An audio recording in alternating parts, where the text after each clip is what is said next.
Buenas tardes. Mi nombre es Elvia Edith Santiago Alcántara y soy alumna de la clase de Derecho Fiscal. Voy a hablar acerca del procedimiento administrativo de ejecución. En México, derivado de la relación tributaria entre el contribuyente y el fisco, surgen obligaciones y derechos para ambas partes. El contribuyente tiene como principal obligación el pago de impuestos y la autoridad fiscal tiene facultades para comprobar que el contribuyente cumple con esa y con sus demás obligaciones fiscales. La autoridad fiscal cuenta con facultades de fiscalización o comprobación para vigilar el cumplimiento de las actividades fiscales por parte del contribuyente. Asimismo, cuenta con facultades de cobro, esto es, si el contribuyente no cumple de manera voluntaria con su principal obligación fiscal, que es el pago de impuestos, la autoridad fiscal tiene facultades para cobrarlos de forma coactiva al contribuyente.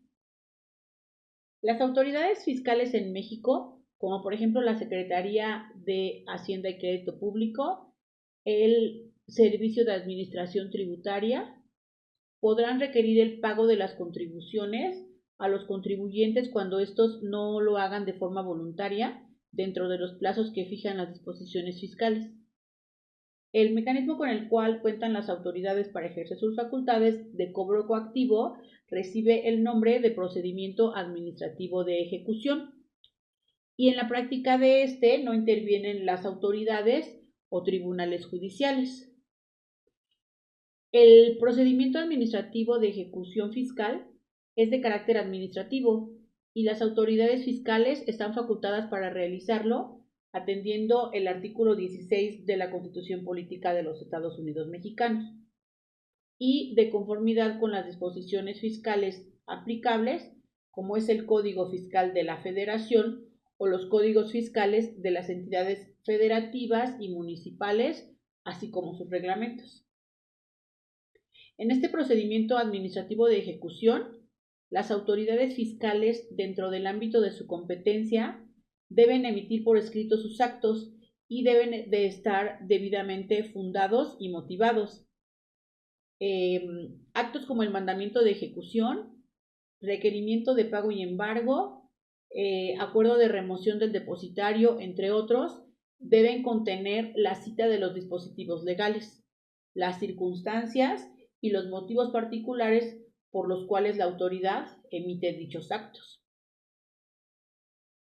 Los contribuyentes tienen dudas siempre con respecto a este procedimiento y también tienen dudas respecto a sus etapas, ya que se ocasiona una incertidumbre conforme a las disposiciones fiscales y también saber si sus derechos están siendo lesionados y se está violentando el artículo 16 de la Constitución.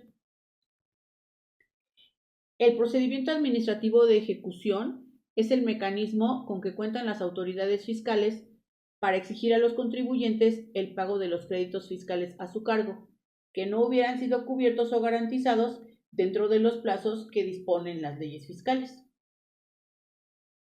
Un crédito fiscal es aquel que tiene derecho a percibir el Estado o sus organismos descentralizados que provengan de contribuciones, sus accesorios o aprovechamientos. La autoridad fiscal, para dar inicio al procedimiento administrativo de ejecución, deberá contar con un crédito a cargo del contribuyente.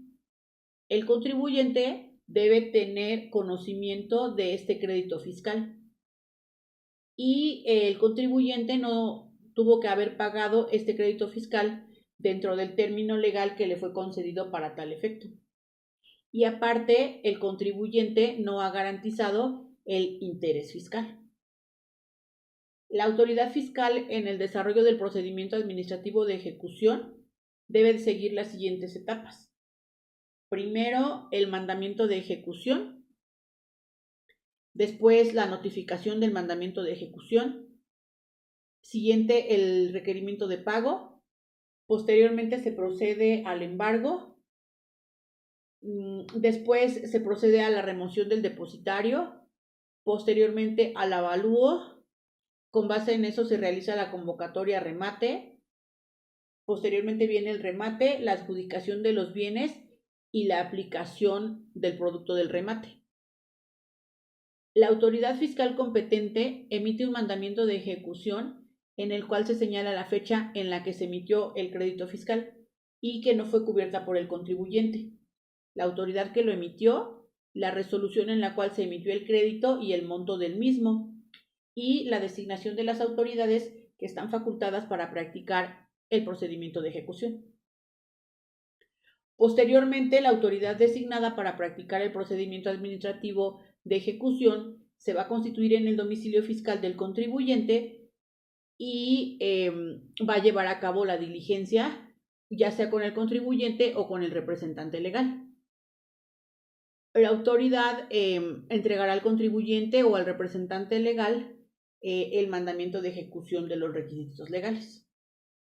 La autoridad va a invitar a la persona que atienda la diligencia y para que designe 2 testigos. Si no los designa, pues la autoridad puede hacerlo. La autoridad va a requerir a la persona con quien se entienda la diligencia el pago del crédito fiscal o su cargo, o bien que acredite haber cubierto el pago. Si se acredita el pago del crédito fiscal, ahí termina la diligencia. Pero si el contribuyente no acredita el pago del crédito fiscal, pero exhibe o hace del conocimiento de la autoridad que interpuso en contra de ese crédito un medio de defensa, como por ejemplo el recurso de revocación o juicio contencioso administrativo, se suspende la diligencia. En el supuesto de que la persona con quien se entiende la diligencia no haya acreditado el pago del crédito fiscal o haya llevado a cabo la interposición de un medio de defensa, entonces la autoridad fiscal va a proceder a practicar el embargo precautorio sobre los bienes de negociación hasta lograr un monto equivalente a 2/3 partes de las contribuciones determinadas, incluyendo sus accesorios. En el desarrollo del embargo, la autoridad invitará al contribuyente para que señale los bienes que le sean sujetos de embargo y pueden ser bienes inmuebles, acciones, derechos de autor, obras artísticas, colecciones científicas, joyas, armas, antigüedades, dinero, metales preciosos, depósitos bancarios, bienes muebles y la negociación del contribuyente. Si la persona con quien se entiende la diligencia no señala los bienes o los que señaló son insuficientes o son bienes que se encuentran ubicados fuera de la circunscripción territorial de la oficina ejecutora o los bienes ya reportan algún gravamen o embargo anterior, o se trata de bienes de fácil descomposición, deterioro o inflamables, la autoridad ejecutora señalará los bienes sin seguir el orden antes señalado. La autoridad fiscal va a designar al depositario de los bienes embargados y puede ser incluso el propio contribuyente, pero la autoridad fiscal, dentro del término y de conformidad con las disposiciones legales, ordenará la remoción del depositario. De todos los hechos que ocurran en la diligencia de requerimiento de pago y embargo, la autoridad ejecutora debe levantar un acta circunstanciada. Posteriormente, y dentro del plazo de las leyes fiscales, se lleva a cabo el avalúo de los bienes embargados. Luego, la autoridad fiscal publicará la convocatoria de remate. Esto es la publicación de bienes que se van a rematar, el valor inicial o base de su compra y los requisitos para participar en la subasta. La autoridad fiscal, dentro de ese término que dispongan las leyes, realiza el remate de los bienes embargados, pone a la venta mediante subasta o fuera de subasta los bienes que le fueron embargados al contribuyente.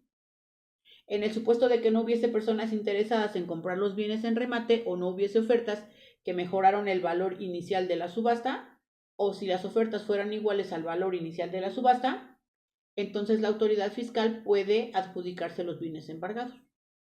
El producto obtenido del remate, enajenación o adjudicación de los bienes al fisco se aplicará para cubrir el crédito fiscal. Gracias.